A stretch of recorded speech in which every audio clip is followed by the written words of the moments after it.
오늘 우리에게 주신 하나님의 말씀은 신약성경 데살로니가 후서 3장 1절부터 18절까지 말씀입니다. 말씀을 봉독하겠습니다. 끝으로 형제들아, 너희는 우리를 위하여 기도하기를 주의 말씀이 너희 가운데에서와 같이 퍼져나가 영광스럽게 되고 또한 우리를 부당하고 악한 사람들에게서 건지시옵소서 하라. 믿음은 모든 사람의 것이 아니니라. 주는 미쁘사 너희를 굳건하게 하시고 악한 자에게서 지키시리라. 너희에 대하여는 우리가 명한 것을 너희가 행하고 또 행한 줄을 우리가 주 안에서 확신하노니 주께서 너희 마음을 인도하여 하나님의 사랑과 그리스도의 인내에 들어가게 하시기를 원하노라. 형제들아, 우리 주 예수 그리스도의 이름으로 너희를 명하노니 게으르게 행하고 우리에게서 받은 전통대로 행하지 아니하는 모든 형제에게서 떠나라. 어떻게 우리를 본받아야 할지를 너희가 스스로 아나니 우리가 너희 가운데에서 무질서하게 행하지 아니하며 누구에게서든지 음식을 값없이 먹지 않고 오직 수고하고 애써 주야로 일함은 너희 아무에게도 폐를 끼치지 아니하려 함이니 우리에게 권리가 없는 것이 아니요 오직 스스로 너희에게 본을 보여 우리를 본받게 하려 함이니라. 우리가 너희와 함께 있을 때에도 너희에게 명하기를 누구든지 일하기 싫어하거든 먹지도 말게 하라 하였더니 우리가 들은즉 너희 가운데 게으르게 행하여 도무지 일하지 아니하고 일을 만들기만 하는 자들이 있다 하니 이런 자들에게 우리가 명하고 주 예수 그리스도 안에서 권하기를 조용히 일하여 자기 양식을 먹으라 하노라. 형제들아, 너희는 선을 행하다가 낙심하지 말라. 누가 이 편지에 한 우리 말을 순종하지 아니하거든 그 사람을 지목하여 사귀지 말고 그로 하여금 부끄럽게 하라.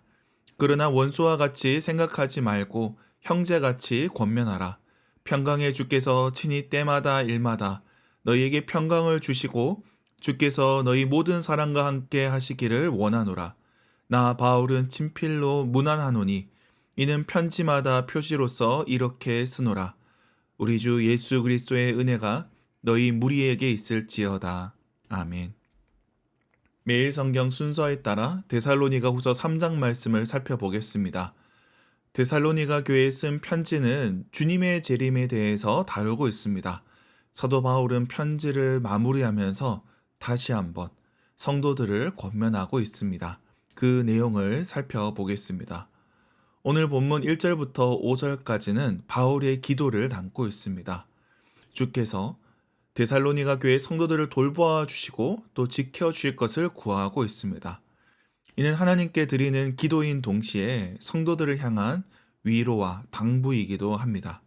그리고 나서 6절부터 마지막 권면이 나옵니다.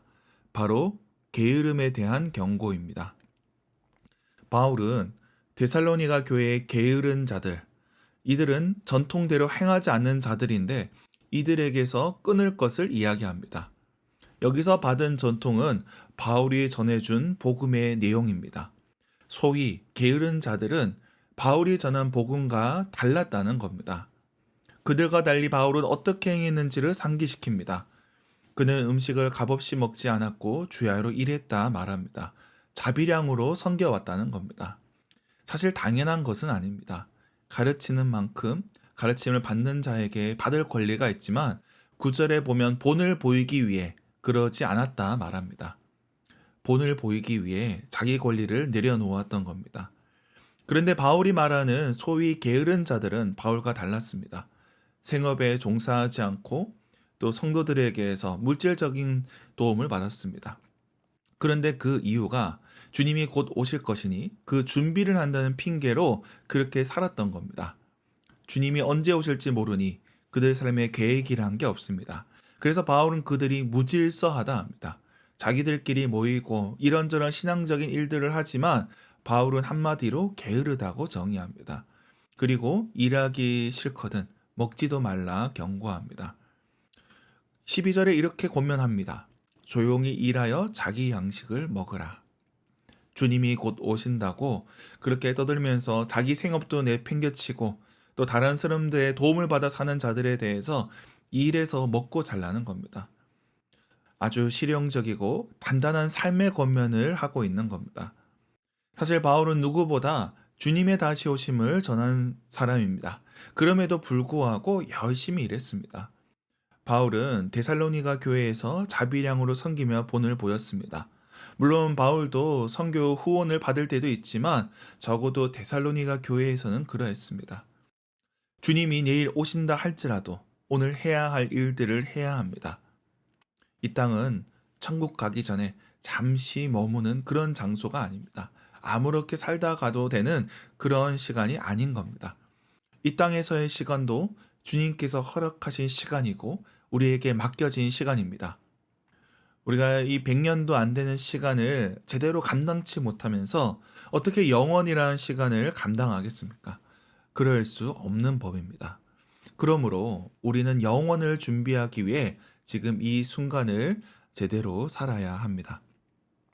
과거 시한부 종말론으로 유명했던 자들을 보면 바울의 가르침을 따르지 않습니다. 종말이 온다는 이유로 직장을 그만두고 학교를 때려치우고 또 자신들 단체에 헌신케 했습니다. 그러나 그때가 지났을 때 아무 일도 일어나지 않았습니다. 이미 일상은 망가졌고 또 거기 있던 사람들은 상당히 고생해야 했습니다. 20세기 말에 다미성교회가 있지만 그 외에도 수많은 이단들 또 시한부 종말론이 주기적으로 유행했습니다. 그들은 시간이 지나면 이 교리를 바꿔버립니다. 영악한 자들인 겁니다. 사람들을 몰아붙여 그들의 재산과 열정을 다 삼켜버리고 나중에 뱉어버린 겁니다. 그런 가운데 사도 바울의 권고, 조용히 일하여 자기 양식을 먹는 신앙이 중요합니다.